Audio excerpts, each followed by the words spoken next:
আমাদের সাথে এই ঘটনার বিষয়ে আরো জানাতে বা সহকর্মী আল আমিন হোসেন যোগ দেবেন।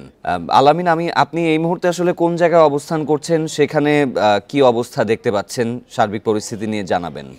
আমরা এই মুহূর্তে ঠিক অবস্থান করছি হযরত আন্তর্জাতিক শাহজালাল যেটি বিমানবন্দর, শাহজালাল আন্তর্জাতিক বিমানবন্দর যে ২ নম্বর যে এটি রয়েছে, আপনি নিশ্চয়ই দেখতে পাচ্ছেন যে টার্মিনাল ২ সেখানে অবস্থান করছি এবং এখান থেকে মূলত তার হাতের ঢুকে ডান দিকেই যে কার্গো ভিলেজ, আপনি নিশ্চয়ই দেখতে পাচ্ছেন যে আকাশে এখনো কালো ধোঁয়ায় আচ্ছন্ন, অর্থাৎ ধোঁয়ার যে তীব্রতা সেটি এখনও রয়েছে।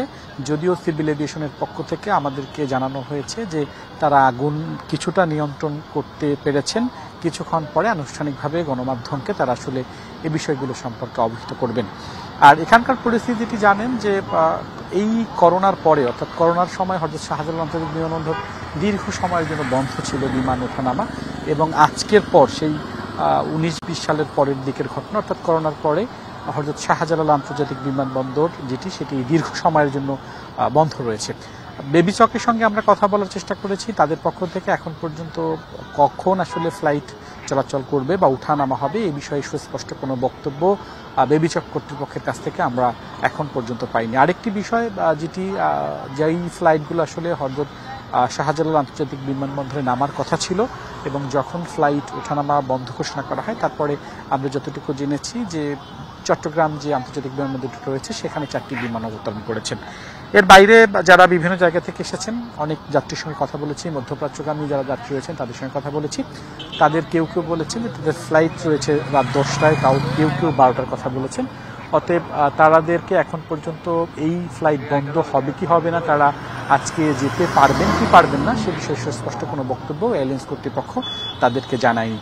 তবে এক ধরনের এখানে যাত্রী যারা রয়েছেন, আপনি নিশ্চয়ই দেখতে পাচ্ছেন যে কর্মচাঞ্চল্যর যে সময়টা অর্থাৎ থাকে, সবসময়ই বিজি একটা ব্যাপার থাকে, তবে সেরকম কিছু নেই, একদমই চুপচাপ। অর্থাৎ আন্তর্জাতিক ফ্লাইট ওঠানামা বন্ধ ঘোষণা করার পরে যেই স্বাভাবিক যে কর্মতৎপরতা থাকে, মানুষের ভিড় থাকে, সেটি আসলে আমরা এখানে এখনো দেখিনি।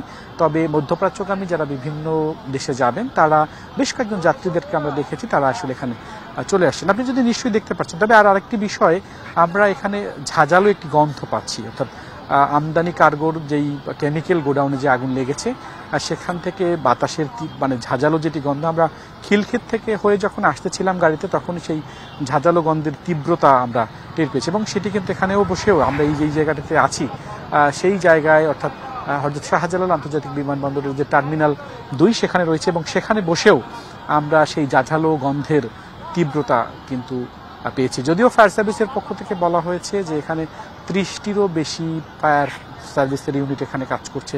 এর বাইরে হযরত শাহজালাল আন্তর্জাতিক বিমানবন্দরের নিজস্ব অগ্নি নির্বাপন ব্যবস্থা রয়েছে, তারা কাজ করছেন।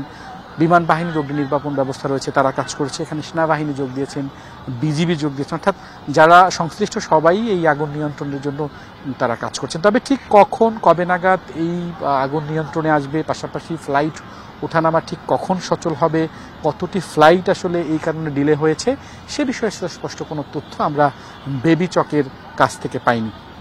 এই বিষয়টি নিয়ে আমরা দফায় দফায় কথা বলার চেষ্টা করেছিলাম যে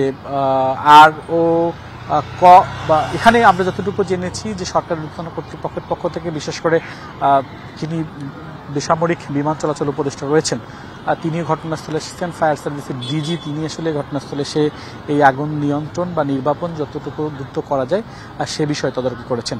আমরা জানতে পেরেছি যে রানওয়েতে যেই বিমানগুলো থাকে, অর্থাৎ হ্যাঙ্গারে যে বিমানগুলো থাকে, সেগুলো তারা সেখান থেকে সরিয়ে নেওয়া হয়েছে, এরকম একটি চিত্র আসলে আমরা পেয়েছি। আরেকটি বিষয়, আমরা দর্শকের কাছে ক্ষমা চেয়ে নিচ্ছি যে চাইলে আসলে আমরা অনেক তথ্য দিতে পারছি না, এই কারণে যে এটি আসলে একটি কেপিআই স্থাপনা, যার কারণে সেই তথ্যগুলো আমাদেরকে নানানভাবে যাচাই বাছাই করে তারপরে আসলে টেলিভিশনে উপস্থাপন করতে হয়, যে চাইলে আসলে এমন কিছু বলা যাচ্ছে না, সেটি আসলে আমরা পারছি না। আমরা যতটুকু তথ্য পেয়েছি ফায়ার সার্ভিসের পক্ষ থেকেই জানানো হয়েছে, সিভিল এভিয়েশনের পক্ষ থেকে আসলে আমাদেরকে শুধুমাত্র আগুন এর ঘটনাটি জানানো হয়েছে। এখন পর্যন্ত এই বিষয়টা আমরা পরবর্তীতে যেটি দেখি যে অনেক সময় আগুনের কারণ অনুসন্ধানে তদন্ত কমিটি গঠন করা হয়, সেটি হয়েছে কিনা সেটি আমরা জানি না।